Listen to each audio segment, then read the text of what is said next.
안녕하세요. 올해 같은 경우에는 제가 보통 랭킹 같은 건도 안 다루거든요. 랭킹은 워낙 뉴스페이퍼에서 많이 읽을 수 있기 때문에. 근데 저는 그래도 한국 학생들이 많이 이제 리퍼하는 학부 공대 랭킹에 대해서 탑 10 스쿨부터 카운트다운을 하면서 어떤 학교가 이제 좋은 학교이고 거기에 대한 특성을 제가 아는 범위 내에서 설명하도록 하겠습니다. 텍사스 어스틴 같은 경우에는 공대하고 비공대에 대한 격차가 심했어요. 일반적으로 텍사스 어스틴은 특이한 게 투 트랙으로 사용합니다. 하나가 학교에 입학하는 거, 그리고 두 번째는 자기가 원하는 공대 전공에 입학하는 거. 이 두 가지의 어드미션 레를 따로 이제 제공하는 거기 때문에 좀 특수한 방법으로 텍사스 어스틴 같은 경우는 학생들이 합격하는 케이스예요. 공동 9위로 이제 펄듀 대학교, 그리고 코넬 대학교. 펄듀 같은 경우에도 어스틴과 이제 함께 공대하고 이제 비공대에 대한 입결이 굉장히 크게 이제 차이 나는 학교 중에 하나예요. 코넬 대학교 같은 경우에는 아이빌리그에서 거의 탑 수준. 아직도 기억나고 있는 게 학생이 이제 MIT하고 스탠포드 이 학교만 이제 초점 두고 있었는데 정시에 이제 코넬 대학교 공대를 에세이를 쓰면서 굉장히 반했던 그런 일화가 있었어요. 선생님, 코넬 대학교 에세이 쓰면서 제 자료 찾아보니까 너무 좋아요. 제가 하고 싶은 프로그램 너무 있고 굉장히 체계적으로 잘 돼 있는 것 같아요. 할 만큼 학생들이 굉장히 반할 정도로 공대에 대한 그 리소스가 굉장히 있었던 부분이에요. 그 다음 순위는 이제 공동 7등인 카네기 멜론하고 이제 일리노이 공대입니다.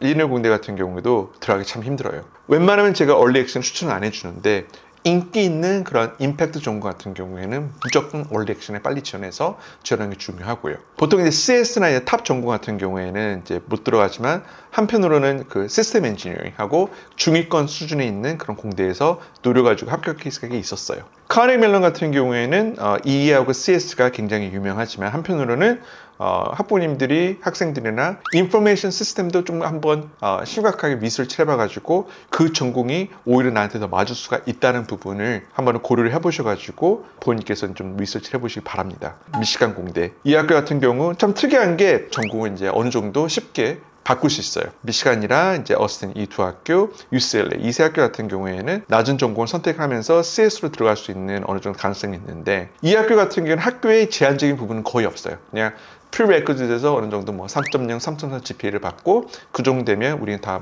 전과를 다 받아주겠다. 근데 주립대 특성상 미시간 같은 경우, UCLA 같은 경우에는 그 prerequisite를 필아웃 하기 위해서 그 수업을 택해야 되는데 현실은 공대 학생 아니면 그 수업을 택할 수 있는 방법이 없어요. 정말로 그 교수님한테 가가지고 오피스 아워를 통해서 로비를 해가지고 제발저 들어갈 수 있도록 저한테 특별하게 허가를 해주세요.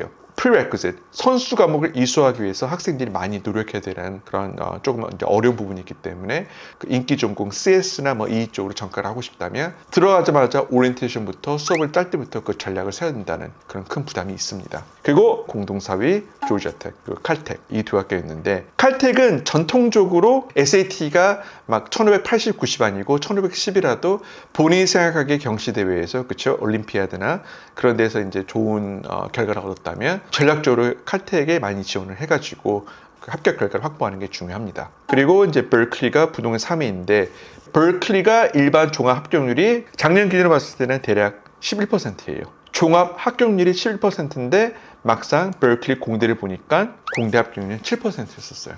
그러면 유학생이 지원했다면 이 공대 쪽으로 합격률 몇 %일까?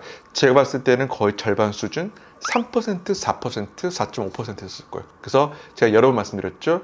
버클리 공대는 참 애매하다. 왜냐하면 한국인 학생으로서 시민권이나 영주권 검사에서 버클리 공대 지원하기에는 굉장히 낮은 합격률이기 때문에 정말 하고 싶은 공대를 지원해야 되는 건지 정면 돌파 아니면 우선 버클리라는 학교의 이름을 중요시하고 붙고 보자는 전략으로 지원해야 되는 건지 이거에 대해서 쉬운 결정은 없어요. 이거는 가족 회의를 하고 학생이 얼마나 소신 있게 자기 결정할 수 있는 부분인지.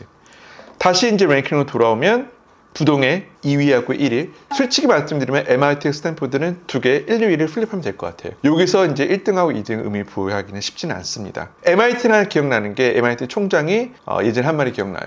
학업적으로 본다면 지원자들의 무려 70%가 좋은 성적을 받을 것이다. 학업적으로 전혀 문제 없을 거야. 그럼에도 불구하고 우리 합격률이 6%, 7%에 된 이유가 우리는 학업적으로 보는 게 아니라 그만큼 더 학생을 많이 이제 필터링한다 하는 부분인데 첫 번째가 개성입니다. MIT 학생 학교를 붙었다 그러면 이 학생이 과학적으로 수학하고 과학을 잘했구나. 근데 항상 제가 눈에 말씀드린 거는 이건 기본이에요. 그거는 말할 가치도 없는 기본이고 과학적 부분이랑 거리가 먼 아트 쪽을 하든지 드라마 쪽을 하든지 음악 쪽을 하든지. 제가 이 말씀 왜 드리냐면 MIT와 스탠포드 가려면 학생들이 너무 과학적으로 파고드는 경우가 있어요.